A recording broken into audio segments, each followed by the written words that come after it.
I'm with Greg Inglis, and this is 60 Seconds with Steve. Mate, this is our second time round for this. We met last year. That's right. And you just bought the camper second hand and you're here with the grandkids. Yes. And how did you enjoy last year? Oh, great. That's why we're back this year.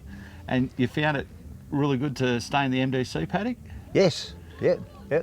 Where have you been since I seen you last? Have you been on much in the way of travels? A trip to Lake Eyre. Was there water in it? Yes, that's why. Yes. And how did that look? That was excellent. And Birdsville, yes. And this is the second Birdsville, yeah. And where are you based? Scone in the Upper Hunter Valley. Ah, nice, nice, nice. Have you got any bucket list destinations you want to get to? I think Cape York. Yeah, are you planning on doing that soon? Or? Yeah, I'd say this year. Oh, fantastic. We're hoping we get a group of customers to go up there, so I'll keep you in mind for that one. Yeah, okay. Have you done anything to your trailer since I saw you last? Yes, I replaced the hitch with a Mack hitch. Yeah. And the jockey wheel I replaced with that 750 kilo wind-up one that people are recommending on this blog. Excellent. Mate, thank you very much for your time. I appreciate it. All right, no.